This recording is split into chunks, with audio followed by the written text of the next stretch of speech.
IPL కన్నా Pakistan super league best league. Pakistan super league ముందర IPL ఎందుకు పనికిరాదు? కొన్ని రోజుల క్రితం వరకు పాకిస్తాన్ మాజీ క్రికెటర్స్ అవ్వచ్చు, పాకిస్తాన్ ఫ్యాన్స్ అవ్వచ్చు, ఇవే డైలాగులు, ఇవే బిల్డప్లు ఇచ్చారు. ఇప్పుడు చూస్తే ఐపీఎల్ మీద పడి ఏడుస్తున్నారు. ఐపీఎల్ వల్లే ఛాంపియన్స్ ట్రోఫీ 2025 పాకిస్తాన్ లో జరగకుండా అయిపోతుందని ఒక డ్రామాని స్టార్ట్ చేశారు. ఆ విషయం క్లియర్ కట్ గా ఈ వీడియోలో తెలుసుకుందాం. వీడియో మొత్తం చూడండి, వీడియోని లైక్ చేయండి, షేర్ చేయండి, ఛానల్ ను సబ్స్క్రైబ్ చేసుకోండి. మీ అందరికీ తెలుసు, ఇండియా వర్సెస్ పాకిస్తాన్ మధ్య ఛాంపియన్స్ ట్రోఫీ 2025 ఇష్యూ నడుస్తోంది. పాకిస్తాన్ కు రావాలని వాళ్ళు పట్టుబడుతుంటే వచ్చేదే లేదని చెప్పి మనం కూర్చున్నాము. అయితే ఇప్పుడు ఒక కొత్త కాన్సెప్ట్ ని పాకిస్తాన్ వాళ్ళు తెరపైకి తీసుకొని వచ్చారు. పాకిస్తాన్ మాజీ క్రికెటర్ బసిత్ అలీ కొన్ని కామెంట్స్ చేశాడు జైషా పైన, బీసీసీఐ పైన. ఇక్కడ మేము గ్రౌండ్స్ అని రెడీ చేసుకొని కూర్చున్నాం భయ్యా, మీరేమో మీ వాళ్ళని పంపిమో అంటున్నారు. నాకు తెలుసు మీరు రారు అని.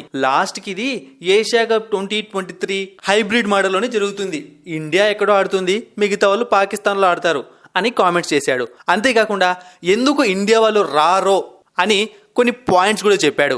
పేరుకే ఐసీసీ ఇంటర్నేషనల్ క్రికెట్ కౌన్సిల్, అందులో ఉన్న బోర్డ్స్ అన్ని కూడా బీసీసీఐ ముందు తల వంచుతాయి.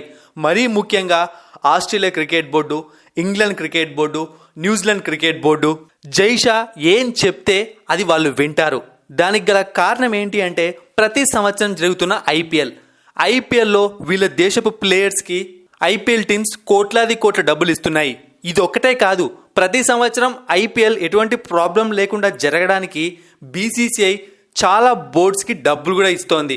అందుకే ప్లేయర్స్ అందరూ ఐపీఎల్ ఆడడానికి ఇష్టపడతారు. ప్లేయర్స్ అందరికీ ఐపీఎల్ ఆడడానికి పర్మిషన్స్ దొరుకుతాయి. ఇప్పుడు కూడా ఛాంపియన్స్ ట్రోఫీని పక్కకు తీసుకుని వెళ్ళడానికి, హైబ్రిడ్ మోడల్లో జరిపించడానికి ఈ బోర్డ్స్ అన్ని జైషాకు సపోర్ట్ చేస్తాయి. కాబట్టి ఈ విధంగా ఐపీఎల్ ఛాంపియన్స్ ట్రోఫీని దెబ్బ కొడుతోంది అని కామెంట్ చేశాడు. అయితే ఇక్కడ అందరికీ అర్థం కాని విషయం ఏంటి అంటే ఐపీఎల్ కన్నా పిఎస్ఎల్ గొప్ప అని చెప్పుకున్నారు కదా, మరి పిఎస్ఎల్ కాపాడలేకపోయింది ఛాంపియన్స్ ట్రోఫీని. మరిన్ని ఇంట్రెస్టింగ్ వీడియోస్ కోసం సబ్స్క్రైబ్ చేయడం మర్చిపోకండి.